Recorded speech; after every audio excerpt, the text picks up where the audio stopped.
কোনো প্রকার ওভেন ছাড়াও যে চুলায় তৈরি করে একেবারে পারফেক্ট বেকারির মতো করে কেক তৈরি করা যায়, সেই রেসিপি তোমাদের মাঝে শেয়ার করতে যাচ্ছি। আশা করছি তোমাদের কাছে রেসিপিটি ভালো লাগবে। যদি ভালো লেগে থাকে তাহলে চ্যানেলটির পাশে থেকে যাওয়ার অনুরোধ রইল। শুরু করছি আজকের রেসিপি। প্রথমেই একটি মিক্সিং জার নিয়ে নিয়েছি, তাতে রুম টেম্পারেচারে থাকা 2টো ডিম দিয়ে দিলাম। এখন দিচ্ছি 1/2 কাপ পরিমাণ চিনি। চিনিটাকে আমি মিহি করে নিয়েছি, তোমরা আস্ত চিনিও দিতে পারবে, তবে খেয়াল রাখতে হবে চিনিটা যাতে খুব ভালোভাবে মিশে যায়, মানে গলে যায়। দিয়ে দিয়েছি 1/2 কাপের থেকে সামান্য পরিমাণে কম সয়াবিন তেল। এখন 1 ফালি পরিমাণ লেবুর রস দিয়ে দিচ্ছি। খুব সুন্দর একটি স্মুথ ব্যাটার তৈরি করে নেব। হয়ে গেল ব্যাটারটা। এখন একটি বাটিতে ব্যাটারটাকে ঢেলে নিচ্ছি। অন্যদিকে আজকের এই কেকটা কিন্তু আমি আটা দিয়ে তৈরি করব।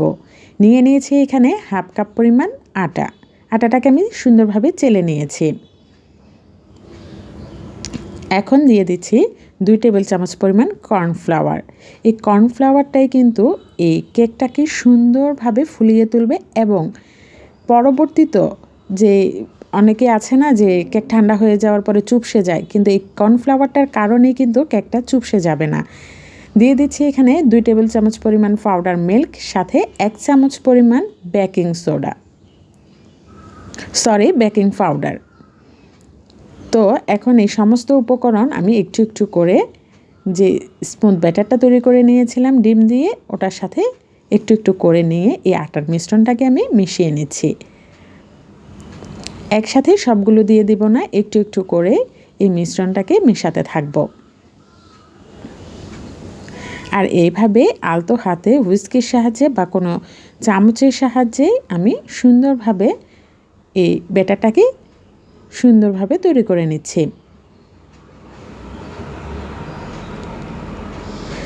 এমনভাবে ব্যাটারটাকে মেশাতে হবে যাতে করে এর ভেতরে কোনো দলা পাকিয়ে না থাকে, অর্থাৎ খুব স্মুথ একটা ব্যাটার হবে, তাহলেই কিন্তু কেকটা খুব সুন্দরভাবে হবে।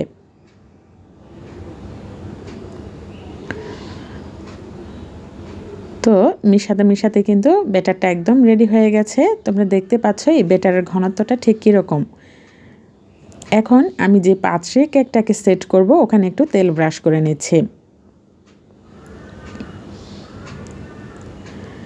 আর একটি পরিষ্কার কাগজ কেটে নিয়েছি, পাত্রে বসিয়ে দিব কাগজটাকে। এখানেও একটু তেল ব্রাশ করে দিচ্ছি কাগজটার মধ্যে, যাতে করে পরবর্তীতে কেকটার থেকে এই কাগজটাকে খুব সুন্দরভাবে ছাড়িয়ে নেওয়া যায়। এখন ব্যাটারটাকে ঢেলে নিচ্ছি পাত্রে।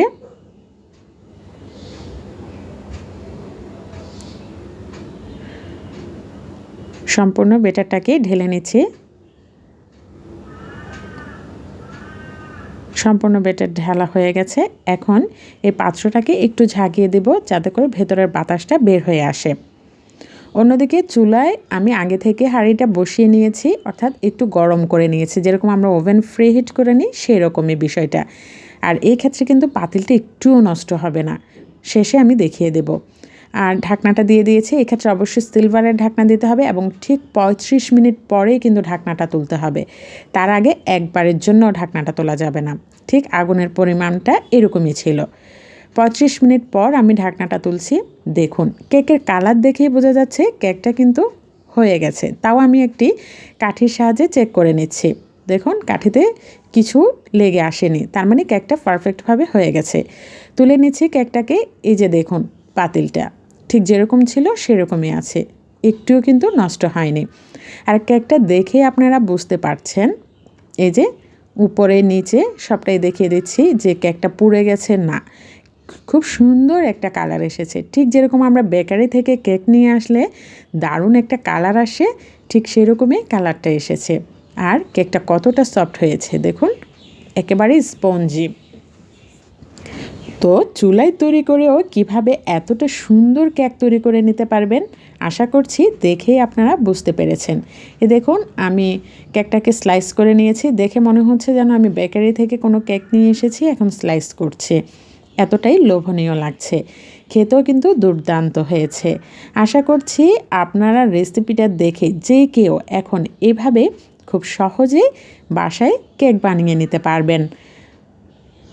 তো আজকের জন্য তাহলে এই পর্যন্তই। আল্লাহ হাফেজ, ভালো থাকবেন সবাই।